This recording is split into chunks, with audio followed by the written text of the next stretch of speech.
Welcome to the Leo. తిరుమలలో కల్తీ లడ్డు వ్యవహారంలో నెయ్యి కల్తీ జరిగిందని ఆ సిట్ అయితే తేల్చి చెప్పింది. అంటే కోట్లాది మంది భక్తుల మనోభావాలతో ఆ రోజు వైసీపీ ఆటలాడిన మాట వాస్తవమే. తిరుమలలో మహాపాపం జరిగింది. వాళ్ళు నెయ్యి పేరుతో 60 లక్షల టన్నుల నేతిని సరఫరా చేశారో అది నెయ్యి కాదు, పూర్తిగా పామాయిల్ మరియు ఇతర కెమికల్స్ కలిపి తయారు చేసినటువంటి ఒక పదార్థం అని నిన్న సిట్ అయితే కుండ బద్దలు కొట్టింది. దీనికి సంబంధించినటువంటి తుది షార్ట్ షీట్ ను ఏసీబీ కోర్టులు అయితే ప్రవేశపెట్టడం జరిగింది. దీంతో ఒక్కసారిగా ఆ భక్తులందరూ కూడా ఇప్పుడు ఆగ్రహ ఆవేశాలతో ఉన్నటువంటి పరిస్థితి. నిన్న మొన్నటి వరకు అసలు కల్తీ నెయ్యే కాదు, అది నెయ్యే, పూర్తిగా నెయ్యే.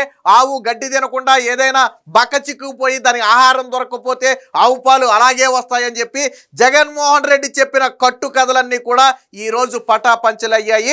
అది పూర్తిగా పామాయిల్ కెమికల్ కలిపి తయారు చేసినటువంటి నెయ్యే. ఆ పామాయిల్ ఒక రాష్ట్రం నుంచి, కెమికల్స్ ఒక రాష్ట్రం నుంచి, దాన్ని తయారు చేసింది మరొక రాష్ట్రంలో. మొత్తంగా 15 నెలల పాటు 12 రాష్ట్రాల్లో ఇన్వెస్టిగేషన్ చేసినటువంటి సిబిఐ ఆధ్వర్యంలోని సిట్ అధికారులు కుండ బద్దలు కొడుతూ దాని వాస్తవాలను అయితే వెల్లడించారు. దాదాపుగా టీటీడీకి 235 కోట్ల రూపాయల నష్టం కలగడంతో పాటు దాదాపుగా 20 కోట్ల లడ్డూలు ఈ కల్తీ నెయ్యితో తయారు చేశారని తెలవటంతో ఇప్పుడు భక్తులందరూ కూడా అత్యంత బాధపడే పరిస్థితి. మీకు గతంలో కూడా గుర్తుందో లేదో, ఆ టీటీడీలో వాడినటువంటి నెయ్యి కల్తీ నెయ్యి అని తెలియగానే హిందువులందరూ కూడా ఆగ్రహావేశంతో విరుచుకుపడ్డారు. సో అప్పుడు అది నిజమా కాదా అనేది పూర్తిగా ఎవరికీ తెలియదు. అది రాజకీయ ఆరోపణ లేకపోతే నిజమా అనేది ఎవరికీ తెలియదు. కానీ ఈరోజు సిట్టు బయట పెట్టినటువంటి ఆధారాలను చూస్తే నిర్ఘాంతపోయే పరిస్థితి. తిరుమలలో మహాపాపం, అంటే చరిత్రలో ఎన్నడూ జరగని ఒక మహాపాపానికి వైసీపీ హయాంలో ఒడిగట్టారు. సిట్ అధికారులు నిన్న చాలా స్పష్టంగా చెప్పారు. ఇది కల్తీ నెయ్యి అని అధికారులకి తెలుసు, పాలకులకి తెలుసు. కానీ లంచాలకు అమ్ముడుపోయి ఆ కల్తీ నెయ్యిని యాక్సెప్ట్ చేసి 20 కోట్ల లడ్డూలు తయారు చేసి హిందువుల మనోభావాలను దెబ్బతీశారని చెప్పి నిన్న సిట్ అధికారులు అయితే తేల్చి చెప్పడం జరిగింది. సో దీనికి సంబంధించినటువంటి వార్త అయితే ఒకసారి వచ్చింది, ఒకసారి చూద్దాం. ఎంత దారుణం అంటే, ఆ వెంకటేశ్వర స్వామిని దర్శించుకుని ఆయన లడ్డూ ప్రసాదం 2 పలుకులు నోట్లో వేసుకుంటే బాధలన్నీ మర్చిపోయి సంతోషంగా ఏదో ఆ భక్తిలో పరవశించిపోయేటువంటి పరిస్థితి. ఆ స్వామివారి ఆ లడ్డూ ప్రసాదం కోసమే తిరుమల వెళ్ళే వాళ్ళు కూడా ఉన్నారంటే అతిశయోక్తి కాదు. ఈ రోజుకి మనం నమ్మం, కానీ వారానికి ఒకసారి ఆ తిరుమల వెళ్ళి వెంకటేశ్వర స్వామిని దర్శించుకునే వాళ్ళు ఉన్నారు, ఆ లడ్డూ ప్రసాదం స్వీకరించే వాళ్ళు ఉన్నారు. ఎంతటి వ్యక్తి అయినా సరే ఆ వెంకటేశ్వరి స్వామి లడ్డూ ప్రసాదానికి ఫిదా అయిపోవాల్సింది. ఎందుకంటే దానిలో ఉన్న మహిమ కావచ్చు, దాని టేస్ట్ కావచ్చు, వేల కోట్లాది సంవత్సరాల నుంచి నడుస్తున్నటువంటి ఈ విధానానికి ఈరోజు వైసీపీ వచ్చిన తర్వాత తూట్లు పొడిచింది. నెయ్యిలో కల్తీ జరగటం వేరు, సరే అసలు నెయ్యి అయి ఉండి అందులో ఏదైనా కొద్దిగా వేరే పదార్థం కలిసి ఉంటే అది వేరే విషయం. అసలు వాళ్ళు సరఫరా చేసింది నెయ్యే కాదు, నెయ్యి వాసన రావటం కోసం కూడా కెమికల్స్ కలిపారు. వాళ్ళు తయారు చేసిన పదార్థానికి అసలు పేరే లేదు. అది ఏ పదార్థం అనేది మనం చెప్పలేం. ఎందుకంటే పామాయిల్ ఇతర కెమికల్స్ కలిపి ఒక పదార్థాన్ని తయారు చేసి నెయ్యి సువాసన రావడానికి మరికొన్ని కెమికల్స్ కలిపారు అందులో. అంటే అసలు నెయ్యే కాదు. సో ఇక్కడ అదే చెప్పారు చూడండి, అది నెయ్యే కాదు, పామాయిల్ కెమికల్ కలిపినటువంటి ద్రవం. లడ్డూ ప్రసాదంలో కల్తీ నెయ్యి కేసులో సిట్టు స్పష్టీకరణ. నెల్లూరు కోర్టులో తుది ఛార్జిషీటు దాఖలు. 12 మంది టీటీడీ ఉద్యోగులు సహా మొత్తంగా 36 మందిపై అభియోగాలు. బోలేబాబా డైరీ కేంద్రంగానే ఈ కల్తీ దందా. ఆ డైరీకి అసలు ఆవులే లేవు, బయట నుంచి కూడా పాలు కొనుగోలు చేయలేదు. టీటీడీ పెద్దలు సరఫరాదారులు కుమ్మక్కు. 2019 నుంచి 24 మధ్య 60 లక్షల కిలోల నెయ్యి సరఫరా. కల్తీ అని తెలిసి అనుమతించిన అధికారులు. టీటీడీకి 250 కోట్ల నష్టం. కల్తీ నెయ్యి కేసులో ముగిసిన దర్యాప్తు. ఛార్జ్ షీట్లో ప్రతి అంశానికి ఆధారాలు.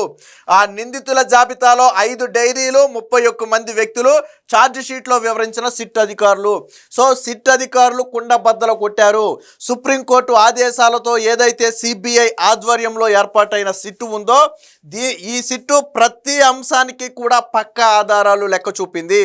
గత టీటీడీ చైర్మన్ గా ఉన్నటువంటి వైవి సుబ్బారెడ్డి, పిఏ చిన్న అప్పన్న ప్రతి కిలోకి రూపాయలు లంచం డిమాండ్ చేసి వాటిని హవాలా మార్గంలో ఇది కూడా తీసుకున్నాడు. అంటే ఆ గిఫ్ట్ల రూపంలో వారి నుంచి డబ్బులు కూడా తీసుకున్నట్టుగా అయితే సిట్ అధికారులు అయితే గుర్తించారు.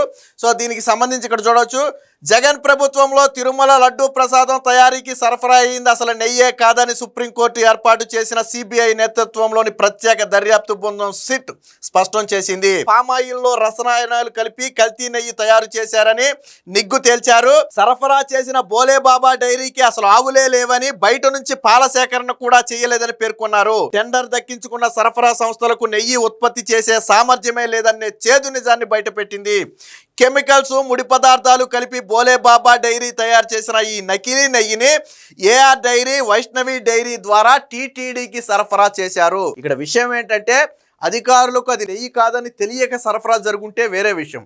బట్ వాళ్ళకి అది నెయ్యి కాదు, అసలు వాళ్ళకు ఆవులే లేవు, 1 లీటర్ పాలు బయట నుంచి కొనుగోలు చేయటం లేదని తెలిసి కూడా, అది కెమికల్స్తో తయారు చేసినటువంటి ఒక ద్రవం అని తెలిసి కూడా 20 కోట్ల లడ్డూలు తయారు చేశారంటే 2019 నుంచి 24 మధ్య మీరు తిన్న ప్రతి లడ్డూ కూడా నాకు తెలిసి ఆల్మోస్ట్ కల్తీ జరిగింది.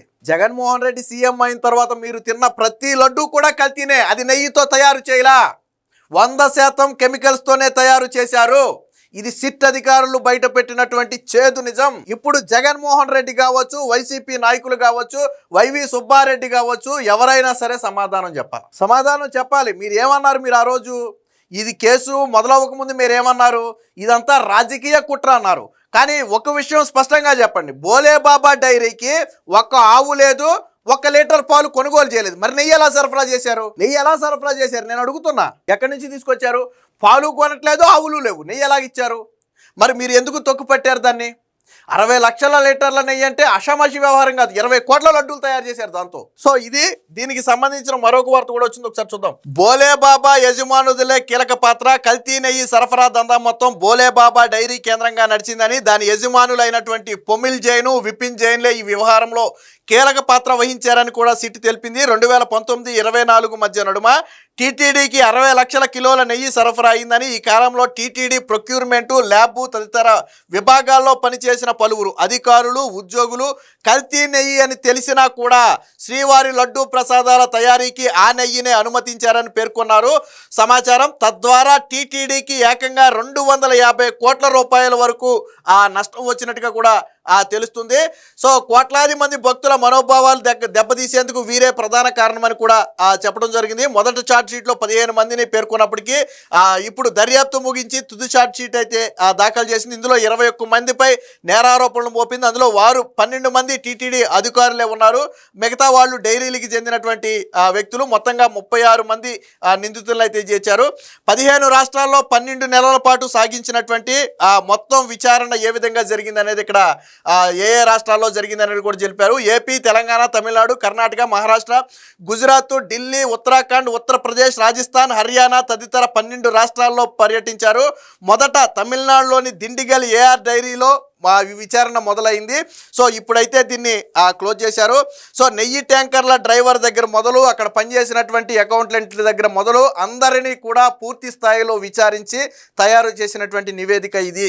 సో దీనికి సంబంధించిన మరొక వార్త కూడా ఒకసారి చూద్దాం. పాలే లేని పాపాల నెయ్యి అక్షరాల 60 లక్షల కిలోల సరఫరా 2019-24 మధ్య. దానితోనే 20 కోట్ల శ్రీవారి లడ్డూలు తయారీ. వైకాపా పాలనలో కుంభకోణం, 235 కోట్ల దుర్వినియోగం, డైరీలతో చేతులు కలిపిన టీటీడీ ఇంటి దొంగలు. వైవి సుబ్బారెడ్డి, పిఏ చిన్నప్పన్న డైరీ ప్రతినిధులతో బేరసారాలు, హవాలా మార్గంలో లంచాలు స్వీకరణ, తేల్చి చెప్పిన సిట్టు 600 పేజీలతో తుది అభియోగ పత్రం దాఖలు. సో ఒక రకంగా ఇది వింటేనే గతంలో 2019-24 మధ్య ఇంత భారీ స్థాయిలో కల్తీ నెయ్యితో లడ్డూలు తయారు చేశారు, ఆ ప్రసాదం మనం తిన్నామనే ఆ పదం ఊహించుకుంటేనే ఆ హిందువులందరికీ కూడా ఒక రకమైనటువంటి కంపరం వచ్చేటువంటి పరిస్థితి. ఎంతో స్వచ్ఛమైన నేతితో, ఎంతో భక్తితో తయారు చేయాల్సినటువంటి ఒక దేవుడి ప్రసాదాన్ని అత్యంత దారుణంగా కెమికల్స్ తయారుతో చేసినటువంటి ఒక కల్తీ పదార్థం, దాన్ని మనం నెయ్యి అనకూడదు, ఒక కల్తీ పదార్థంతో లడ్డూలు తయారు చేసి మీరు 20 కోట్ల లడ్డూలు మీరు ప్రపంచవ్యాప్తంగా ఉన్నటువంటి హిందువుల చేత తినిపించారే. ఎంత దారుణమైన పరిస్థితి! ఇంతకంటే మహాపాపం ఉంటుందా? ఈ పాపాలే ఈరోజు మీకు శాపాలుగా మారాయి. జగన్మోహన్ రెడ్డి ప్రభుత్వానికి ఎందుకు ప్రతిపక్ష హోదా రాలేదు, ఎందుకు ఇలా చేశారు అంటే దేవుడితో ఆటల, దేవుడి ప్రసాదంతో ఆటల. చరిత్రలో ఎన్నడూ లేని విధంగా ఏకంగా అసలు నెయ్యి కాని ఒక పదార్థంతో, ఒక కల్తీ పదార్థంతో లడ్డూలు తయారు చేయటమా, ఎంత దారుణం ఇది. పైగా ఇది రాజకీయ ఆరోపణ అని చెప్పి మళ్ళీ కూటమి మీద నిందలేయటమా. ఇప్పుడు విచారణ చేయించింది సుప్రీంకోర్టు, చేసింది సిబిఐ ఆధ్వర్యంలోని సిట్ అధికారులు. దీంట్లో రాష్ట్ర ప్రభుత్వ పాత్రే లేదు. అసలు ఒక ఆవు లేకుండా, ఒక లీటర్ పాలు కొనుగోలు చేయకుండా నెయ్యి ఎలా తయారు చేశారా నాకు అర్థం కావట్లేదు. ఎంత దారుణానికి మనం దిగజారిపోయామో చూడండి. వైకాపా హయాంలో 2019-24 మధ్య తిరుమల తిరుపతి దేవస్థానానికి అసలు నెయ్యే కానీ దాన్ని నెయ్యి పేరట సరఫరా చేశారని సుప్రీంకోర్టు ఏర్పాటు చేసిన సిట్ నిగ్గు తేల్చింది. పాలే లేకుండా పామాయిల్, పామ్ కార్నర్ ఆయిల్తో సిద్ధం చేసిన పదార్థాన్నే నెయ్యి ముసుగులో సరఫరా చేశారని పేర్కొంది. దానికి నెయ్యి సువాసన వచ్చేందుకు బీటా కెరోటిన్ లాంటి రసాయనాలు కలిపారని తెలిపింది.